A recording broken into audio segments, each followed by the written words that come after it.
आविष्कार एजुकेशन द्वारा प्रारंभ किया गया है। विंध्य क्षेत्र में पहली बार साइंस एक्सपेरिमेंट लैब, जहां बच्चे सीखेंगे 250 से अधिक साइंस व रोबोटिक्स व साथ ही कोडिंग क्लासेस। अधिक जानकारी के लिए दिए गए नंबर पर संपर्क करें। नमस्कार, रीवा 24 न्यूज में आपका स्वागत है। नए साल की शुभकामनाओं के साथ बढ़ते हैं अगले कदम पे और जानते हैं आज की प्रमुख खबरें।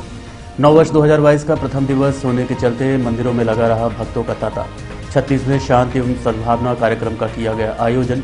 ट्रक ड्राइवर ने अपनी प्रेमिका को ट्रक से कुचलकर उतारा मौत के घाट और प्रशासनिक आदेशों की खुलेआम धज्जियां उड़ाते हुए समय सीमा के बाद भी चालू दिखी न्यू ईयर पार्टी। खबरें विस्तार से। देश प्रदेश सहित रीवा जिले में भी नववर्ष का आगाज हो चुका है। आज साल 2022 की शुरुआत का पहला दिन होने के चलते शहर के मंदिरों में भक्तों की भारी भीड़ देखी गई। जैसा कि सर्वविदित है, आज से नए साल का आगाज हो चुका है। सभी लोग अपने अपने तरीके से इस नववर्ष का स्वागत करने में जुटे हुए हैं।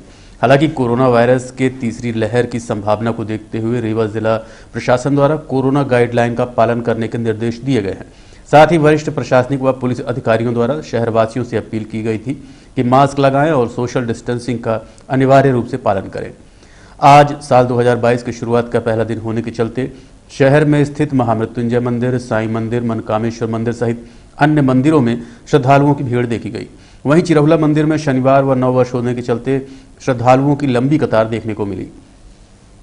लोगों ने मंदिरों में पहुंचकर ईश्वर के दर्शन करते हुए अपने परिवार व समाज की खुशहाली की कामना करते नजर आए।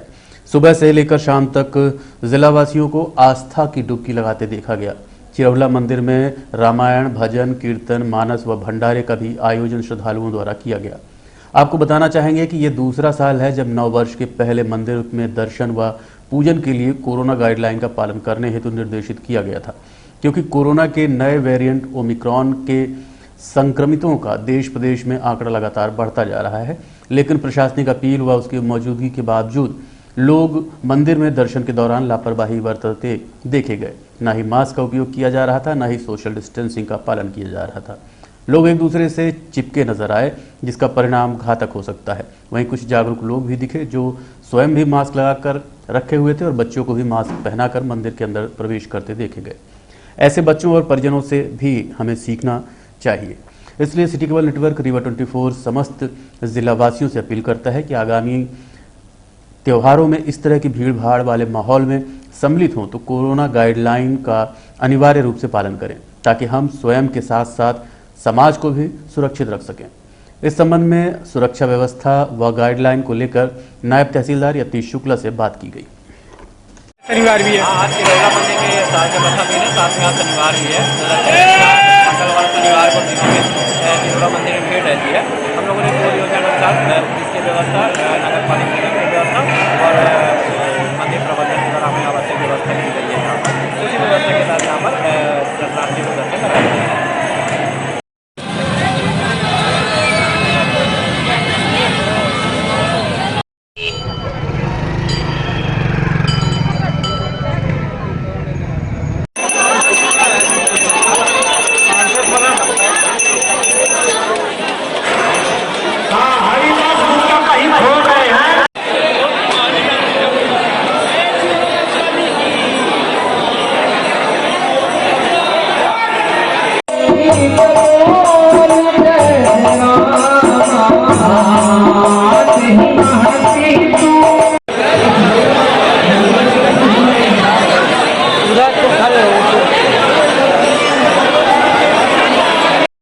छत्तीसवें शांति एवं सद्भावना समारोह कार्यक्रम का किया गया आयोजन। गोल्ड मेडलिस्ट अशोक कुमार ने खिलाड़ियों को सम्मानित किया। देश दुनिया को शांति एवं सद्भावना का संदेश देने प्रतिवर्ष की भांति इस वर्ष भी नववर्ष के प्रथम दिवस सद्भावना समारोह का कार्यक्रम आयोजित किया गया, जिसमें सुबह 7 बजे से नगर के हजारों शांति धावक रंग बिरंगे परिधानों में नगर के प्रमुख मार्गों से निकलते हुए शांति का संदेश देते नजर आए। टीआरएस प्रांगण में आयोजित इस कार्यक्रम में भारत को वर्ल्ड हॉकी चैंपियनशिप में गोल्ड मेडल दिलाने वाले अर्जुन अवार्ड से सम्मानित हॉकी के अंतर्राष्ट्रीय खिलाड़ी अशोक कुमार, जो कि हॉकी के जादूगर मेजर ध्यानचंद के सुपुत्र हैं, शामिल हुए। उनके द्वारा खेल प्रशिक्षकों को सम्मानित किया गया। कार्यक्रम के दौरान स्वच्छता अभियान 2022 को लेकर हस्ताक्षर अभियान का आयोजन भी किया गया। इस दौरान प्रशासनिक अधिकारी, समाजसेवी, पुलिस अधिकारी, खेल प्रशिक्षक, खिलाड़ी सहित अन्य छात्र छात्राएं व संबंधितों की मौजूदगी देखी गई। इस संबंध में रीवा 24 ने अशोक कुमार से बात की। संदेश आप देंगे आज के परिवेश में? सबसे पहला संदेश कि अपने किसी भी एक का कार्य को करने के लिए प्रण करें कि मुझे एक काम करना है। हम लोग डाइवर्ट हो रहे हैं। आज का युवा जो है कभी इस तरफ जा रहा है, कभी उधर जा रहा है, उसके सामने कोई रास्ते भी कम है। तो मैं चाहूँगा युवाओं को कि किसी जगह किसी भी एक चीज़ के ऊपर अपना फोकस करें। क्या भावना लेकर खिलाड़ी को खेलना चाहिए? कमिटमेंट, समर्पण कि हाँ भाई मुझे करना है, जो कुछ होगा देखना है मुझे। जिस दिन अब डाइवर्शन इसीलिए आता है कि आप आधे रास्ते गए, वहाँ से पलट गए, दूसरा रास्ता पकड़ लिया, तो आपको कहीं से महारत हासिल नहीं होगी। महारत हासिल करनी तो एक रास्ते को ही पकड़ना होगा और आखिर तक पकड़ना होगा, उस पर जाना होगा। आपको सफलता मिलेगी, ये मेरा दावा है, लेकिन उसके लिए मेहनत की ज़रूरत है। और आज के ज़माने में ये चीज़ें बहुत अहम भी हमारे बच्चों के लिए, क्योंकि कुंठा आती है, उनके अंदर बहुत डिप्रेशन आता है कि हमको चीज़ें नहीं मिल रही हैं या नहीं मिली। लेकिन ये डिप्रेशन दूर होगा अगर वो इस बात को लेकर चलेंगे, एक बात पे फोकस करेंगे तो।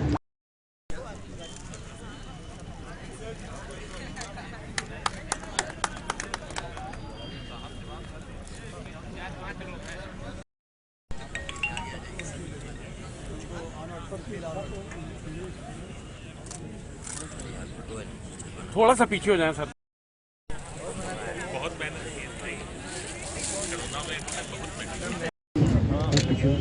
दादा ऐसे आ जाइए, दादा इधर हाँ दादा पलटी ले ले, ये बैनर आ जाएगा। हाँ आजा बेटी।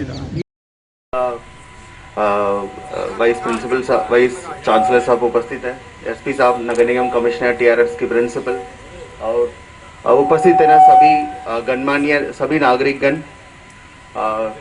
डेफिनेटली हमारे लिए 2021 ऐसे साल रखा है, वो पूरा दुनिया के लिए भी, पूरा देश के लिए भी, ऐसा हम नहीं बोल सकते हैं। But past is past. अभी हम लोग 2022 में ना आगे आए हैं। हम सभी लोग इस समय पे हम संकल्प ले कि हमारे जिले का, हमारी एक स्वच्छता के क्षेत्र में एक बहुत ही है ना, पूरे जिले का, रीवा नगर निगम भी और सभी नगर पंचायतों भी इस बार ग्रामीण क्षेत्र भी है ना स्वच्छता का दौड़ में है ना शामिल है। हम लोग चाहते हैं कि पूरी जिला, ग्रामीण क्षेत्र और नगरीय क्षेत्र और नगर निगम सभी में सभी सिटीजन की, सभी नागरिकों की भागीदारी से हम लोग स्वच्छता के क्षेत्र में आगे बढ़े और स्वास्थ्य के क्षेत्र में कितने भी काम हो रहे हैं, मतलब उसमें और अव्वल स्थान हम लोग ने प्राप्त करें। आप सभी की उज्जवल भविष्य के लिए, मतलब इस साल के लिए, नए वर्ष के लिए मैं शुभकामनाएं देता हूं। बहुत बहुत धन्यवाद। ट्रक चालक ने ट्रक से कुचलकर अपनी ही प्रेमिका को उतार दिया मौत के घाट। मुजफ्फरपुर नगर यूपी का रहने वाला आरोपी ट्रक चालक वर्तमान समय में सीधी जिले के रामपुर नैकिन थाना क्षेत्र अंतर्गत किराए का मकान लेकर अपनी प्रेमिका के साथ रहता था। बीती रात जब वो अपने किराए के मकान पर पहुंचा तो उसकी प्रेमिका के साथ एक अन्य पुरुष मौजूद था, जिसके चलते चारित्रिक संदेह के कारण दोनों के बीच मनमुटाव हो गया। सुबह होते ही आरोपी अपनी प्रेमिका को ट्रक में बैठा कर जा रहा था। जैसे ही छुइया घाटी पहुंचा तो अपनी प्रेमिका को कांच पोंछने के बहाने नीचे उतारा और उसके उतरते ही ट्रक उसके ऊपर चढ़ा दिया। 2 से 3 बार ट्रक को आगे पीछे करते हुए महिला के ऊपर ट्रक चढ़ाकर मौके से फरार हो गया। पुलिस की पड़ताल के दौरान जानकारी मिली कि दोनों के बीच चारित्रिक संदेह को लेकर मनमुटाव हुआ था, जिसके बाद ट्रक मालिक से बात कर ड्राइवर की लोकेशन ट्रेस कर गिरफ्तार कर सख्ती से पूछताछ करने पर उसने अपना जुर्म कबूल कर लिया। आरोपी मुनीर के ऊपर 302 एवं 201 के तहत मामला पंजीबद्ध कर अन्य तथ्यों की जांच की जा रही है। इस संबंध में एडिशनल एसपी शिव कुमार वर्मा से बात की गई। ये जानकारी पुलिस को पतासाजी के बाद लगा है। महिला की पतासाजी के बाद उसमें कुछ चिट्ठी मिली थी, उसके आधार पर पुलिस ने पतासाजी की। जानकारी लग रही पुलिस को कि जब ये महिला अपने उस मुनीर के साथ में रह रही थी घर में, तो कल 10 बजे तक इनका कुछ विवाद हुआ, ऐसा उनके मकान मालिक ने बताया पुलिस को कि सब विवाद होता रहा। 10 बजे फिर हम लोग सो गए, फिर पता नहीं क्या हुआ। फिर जब ये इसकी बारे में जानकारी लग गई तो पुलिस ने मुनीर की तलाश करना शुरू की। मुनीर की तलाश करने के बाद पुलिस को पता लगा उसके मालिक जो है उसने काफ़ी सहयोग किया और जीपीएस वगैरह के माध्यम से ट्रैक किया। तो ये एक थाना है रामनगर, वहाँ पर ये ड्राइवर का लोकेशन मिला तो पुलिस को ड्राइवर को पकड़ लिया गया, विरक्षा में ले लिया गया है। विरक्षा में पूछताछ के बाद जानकारी लगी कि महिला का इससे विवाद हुआ था किसी और के साथ संबंध होने के कारण से, और उसके बाद ये महिला के विवाद के बाद महिला क्या है इसके साथ जा रही थी ललितपुर, ऐसा आरोपी का कहना है। और रास्ते में जाते चुईया पहाड़ के आसपास वो विवाद हो गया उससे, तो वो गाड़ी से उतर गई। गाड़ी से उतरने के बाद फिर इसने क्या है उसके ऊपर ट्रक चढ़ा दिया, ऐसा ड्राइवर खुद बता रहा। और उसने फिर 2-3 बार उसके ऊपर ट्रक को वापस रिवर्स लेके फिर चढ़ाया, तो इससे उसकी मौत हुई। उसकी मां को खबर किया गया है मृतका की, अभी मां पहुंची नहीं है। पुलिस ने प्रकरण पंजीबद्ध कर लिया है, विवेचना में ले लिया गया है और आरोपी भी पुलिस की अभिरक्षा में है। महिला जहां रह रही थी मुनीर के साथ में, उस परिवार ने बताया कि कल रात्रि में 10 बजे तक महिला घर पे ही थी और एक कोई अन्य ड्राइवर है जिसके साथ मुनीर ने उस महिला को देख लिया था और इसी बात को लेकर उनके बीच में विवाद था। मोहल्ले के लोगों ने भी कुछ जानकारियां दी हैं, उस संबंध में पुलिस अभी जांच कर रही है। और इसके बाद इन दोनों के बीच का जो विवाद था वो उसकी हत्या का कारण बना। और जो आरोपी ड्राइवर मुनीर है उसको पुलिस ने अभिरक्षा में लिया हुआ है और उसने पूछताछ से बताया है कि उसने क्या किया और क्यों किया है। आरोपी ने महिला से शादी की थी? नहीं, रह रहे थे साथ में, दोनों रह रहे थे, लिविंग में रह रहे थे एक साथ ही। महिला की डेड बॉडी बुरी तरह से क्षतिग्रस्त है। निश्चित रूप से वो बता रहा है कि 2-3 बार उसने ट्रक उसके ऊपर चढ़ाया हुआ, जिस तरह से स्पॉट दिखाई भी दे रहा है उससे स्पष्ट हो रहा है कि ट्रक को एक बार चढ़ा के फिर बैक करके फिर चढ़ाया गया है। बैठक में समझाइश देने के बाद भी कोरोना गाइडलाइन के खुलेआम धज्जियां उड़ाते हुए बाहर से शटर बंद कर दी हाइट ट्राइब में चलती रही निर्धारित समय सीमा के बाद भी न्यू ईयर पार्टी। बीते दिवस कंट्रोल रूम रीवा में होटल व रेस्टोरेंट संचालकों के साथ जिला व पुलिस प्रशासन द्वारा बैठक आयोजित कर सख्त निर्देश दिए गए थे कि कोरोना कर्फ्यू सीमा के पूर्व यानी कि 11 बजे के पहले सभी प्रतिष्ठान बंद होने चाहिए, अन्यथा सीलिंग की कार्रवाई की जाएगी। प्रशासन की इस चेतावनी का पूरा ध्यान रखते हुए छोटे मोटे होटल व रेस्टोरेंट संचालकों ने 31 दिसंबर को रात 10:30 बजे ही अपने प्रतिष्ठानों को बंद कर दिया। वहीं कुछ बड़े होटल, बार व रेस्टोरेंट संचालकों द्वारा सारे नियम कायदों को दरकिनार करते हुए निर्धारित समय सीमा के बाद भी शहर में शटर बंद कर अंदर महफिल जमा रखी थी। कुछ ऐसा ही नज़ारा हाइट ट्राइब में देखने को मिला, जिसमें सूचना के बाद पुलिस, राजस्व, आबकारी अमले ने दबिश दी तो देखा कि लगभग 200 से 300 लोगों की महफिल जमी हुई है, जिसके बाद खाली कराया गया। इस बीच एसडीएम व संचालक के बीच बहस होने की भी सूचना मिली है। अब देखना ये है कि नियमों को ठेका दिखाने वाले संचालक के ऊपर प्रशासन किस तरह की कार्रवाई करता है। इस संबंध में नायब तहसीलदार यतीश शुक्ला से बात की गई।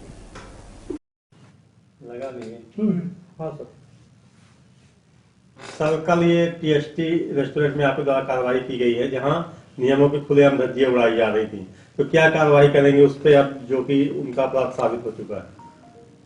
शासन के जैसे गाइडलाइन है कोविड प्रोटोकॉल के तहत नाइट कर्फ्यू पूरे प्रदेश स्तर पर लागू है, रात्रि 11 बजे से लेकर के सुबह 5 बजे तक।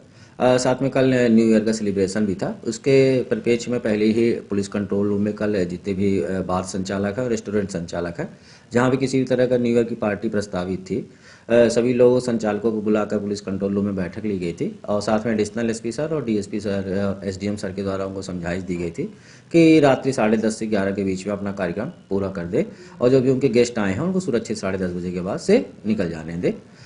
10:30 बजे के बाद से फिर हमारे द्वारा संयुक्त रूप से आबकारी निरीक्षक और पुलिस बल और जिला प्रशासन के द्वारा संयुक्त रूप से भ्रमण किया गया था शहर का, जिसमें से पाया गया कि कुछ रेस्टोरेंट चल रहे थे। रेस्टोरेंट में जाकर के समझाइश दी गई, जो भी वहाँ पर लोग थे उनको गेस्ट को बाहर किया गया। सर, वहाँ 200 से 300 लोगों की भीड़ थी, क्योंकि पहले ही समझाइश प्रशासन द्वारा दी गई थी और ये भी कहा गया था कि कार्रवाई की जाएगी और सीलिंग की कार्रवाई की जाएगी। इसके बावजूद अभी तक क्या किया गया उसके ऊपर? टीएसटी पर कल हम लोग गए थे शाम को, वहाँ पर पाया गया था कि लोग खाना खा रहे थे रात्रि में 10:30 बजे के बाद, पर हम लोग वहाँ मौके पर पहुँच करके सभी को वहाँ से बाहर कर दिया गया था। जो भी तथ्य सामने आ रहे हैं उसके वरिष्ठ अधिकारियों के संज्ञान में ला करके अग्रिम कार्रवाई जो भी होगी बस किया जाएगा। तो नीचे शटर बंद किया गया था और ऊपर अभद्रता भी की गई थी एसडीएम साहब से। हाँ, अब उनको पता नहीं था पद के बारे में और व्यक्ति के बारे में नहीं जान रहे थे संचालक, और जैसा भी था मौके पर संचालक को समझाइश दे दी गई है। आगे भी अभी हम लोगों को लिखित रूप से दे करके नोटिस से जवाब दिया जाएगा। हम लोगों को जानकारी है कल संचालक की और एसडीएम साहब की आमने सामने की बात भी हुई थी वही कंट्रोल रूम में। इसके बाद उन्होंने कैसे अनदेखा कर दिया उनको कि उनको पहचानते ही नहीं, उनके साथ अभद्रता की? नहीं, वहाँ से होटल रेस्टोरेंट में प्रॉब्लम ये है कि वहाँ पर 3-4 अलग अलग आदमी आते हैं हर बार बात करने के लिए, तो संचालक वहाँ पर कौन है अभी स्पष्ट नहीं हो पा रहा है। हम लोग तथ्य इकट्ठा कर रहे हैं, जो भी आएगा हम लोग संचालक के नाम से नोटिस जारी करेंगे। क्या ये माना जाए कि एक दिन के लिए उन्होंने जो लाइसेंस प्राप्त किया था वहाँ केवल दारूखोरी करने के लिए और ये सब फैलाया जा रहा है? नहीं, ओकेजनल लाइसेंस तो कल शासन स्तर पर ही दिए गए थे, परंतु निर्धारित समय सीमा के लिए भीतर दिए गए थे। रात्रि 11 बजे तक ही था, दारू की दुकानें भी रात्रि 11 बजे तक थी। जो भी ओकेजनल लाइसेंस दिया गया था 5 लेवल का, वो भी अस्थायी रूप से। और शराब पार्टी भी बगल में हो रही थी। अब वो अलग अलग चल रहा था, वहां पर जब हम लोग पहुंचे तो खाना ही चल रहा था, बाकी तो और साक्ष्य हम लोग को नहीं प्राप्त हुए। मीडिया कैमरे में कुछ दारू की बोतलें आई और जाम लगे हुए थे वहां पर। हमारे पास जैसे जैसे जानकारी प्राप्त आएगी हम उसकी जांच करके जैसा भी होगा वैसे अग्रिम कार्रवाई हम लोग प्रस्तावित करेंगे। राजनीतिक संरक्षण क्या माना जाए, क्योंकि छोटे छोटे रेस्टोरेंट को तो 10 बजे से पहले ही बंद करवा दिए गए। बस ये 2-3 लोग जो बड़े बड़े हैं रीवा में, उन्हीं को इसी तरह की। पिछली बार कार्रवाई में भी राजनीतिक दबाव आया था प्रशासन के ऊपर, उसके बाद फिर मामले को दबाने की कोशिश की गई। नहीं, ऐसा कुछ नहीं है। हम लोगों के द्वारा वहां पर कार्रवाई की गई थी। आबकारी टीम और थाना प्रभारी सिविल लाइन पिछली बार गए थे और वहां पर जो भी अवैधानिक हमको सामग्री प्राप्त हुई थी उसको जब्त कर लिया गया था थाना प्रभारी के द्वारा, जिस पर आगे की कार्रवाई थाना प्रभारी सिविल लाइन्स के द्वारा की जा रही है। और हमको भी जो अभी मिलेगा, अभी हम नोटिस जा करके उस संचालक से बहुत पोलाइटली सर, कुछ नहीं। हम बड़े भाई हैं सर, हम बड़े भाई हैं और शुक्ला जी हम आपको बड़े अच्छे से जानते हैं। 11 बजे टाइम में साइन करवा के गया हूँ सर। आपने 11 को 10 किया था, 10 बजे का साउंड का किया, साउंड मेरा 10 बजे बंद हो गया। I have the CCTV footage, I have the CCTV footage sir. मेरी 10 बजे पकड़ने लायक तो है नहीं। 11 बजे मेरा पूरा क्राउड क्लियर हो गया। आपके पकड़ने लायक तो राइट टू से कहीं ना कहीं कुछ होंगे।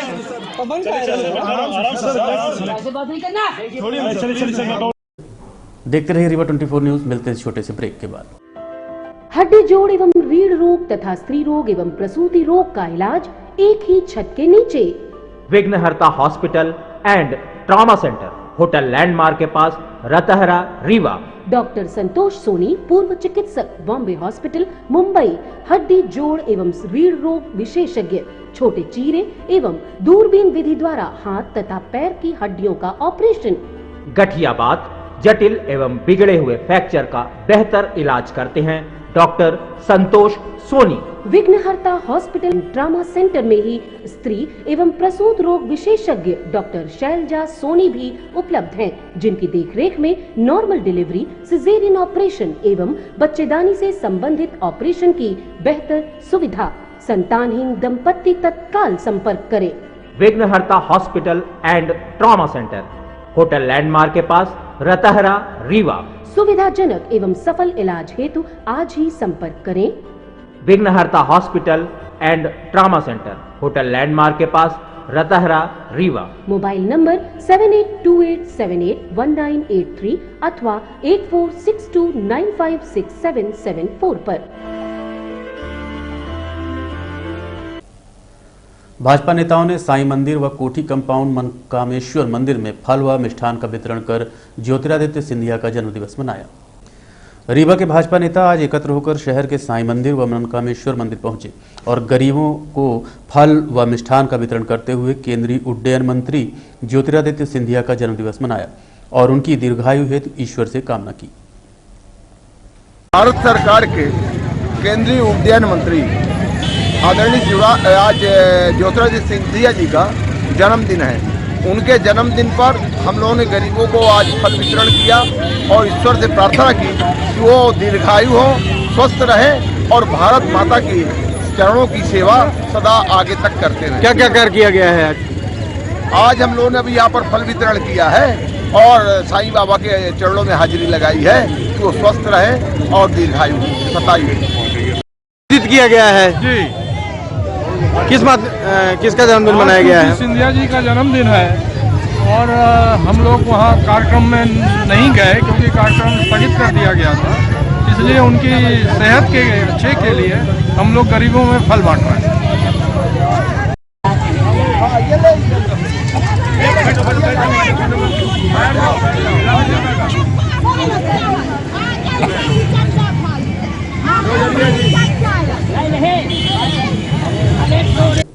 देखते रहिए रीवा 24 न्यूज। मिलते हैं छोटे से ब्रेक के बाद।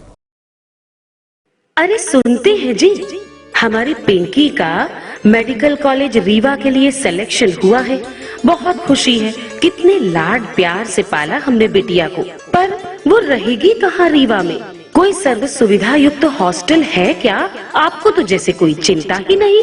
मुझे चिंता भी है और मैंने ढूंढ भी लिया है।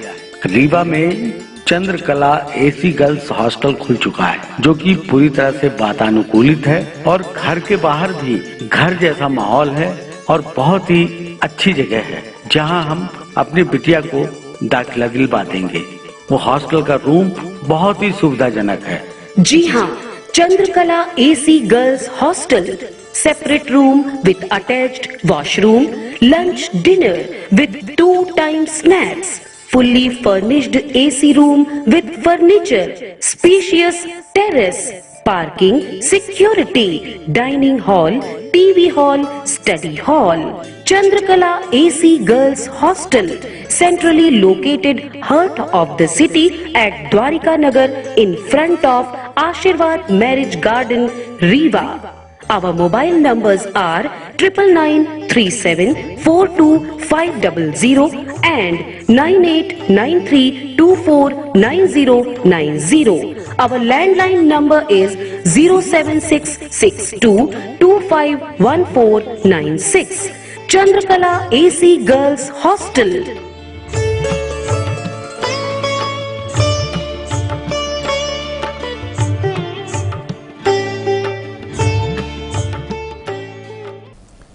सिंधु भवन रीवा में सदगुरु स्वामी हरकृष्ण दास जी उदासी जी का 97वां जन्मोत्सव कार्यक्रम आयोजित किया गया।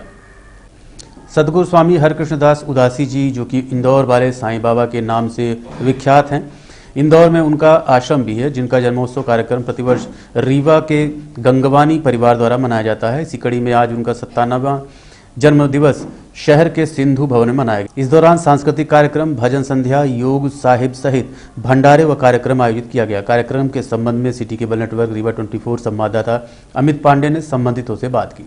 स्वामी हरकृष्ण जी हमारे इंदौर के रहने वाले थे और वो इंदौर के साईं बाबा के नाम से फेमस है।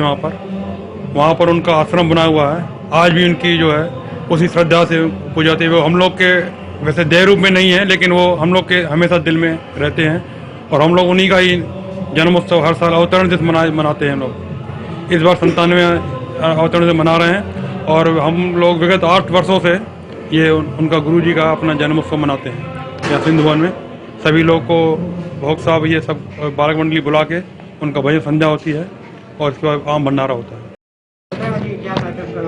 आज का जो कार्यक्रम है वो हमारे इंदौर के साईं बाबा माने जाने वाले हमारे संत श्री हरकृष्ण दास साहब जी का 97 जन्मोत्सव रीवा में मनाया जा रहा है।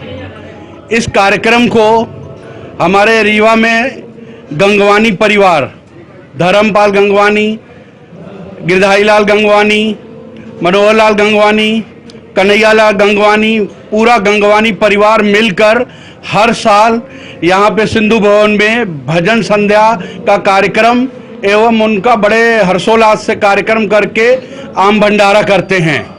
ये हमारे जो गंगवानी परिवार है उनके तरफ से पूरा कार्यक्रम होता है और उनको भजन संध्या हमारे रीवा के जो हंसदास स्वरूप दास जी हैं उनकी भजन संध्या होती है और इसके बाद भोग साहब और आम भंडारा होता है। ये हमारे गुरु जी के हरकृष्ण दास साहब जी हैं इंदौर वाले, बहुत ही आशीर्वाद देते हैं और उनको साईं बाबा को रूप दिया।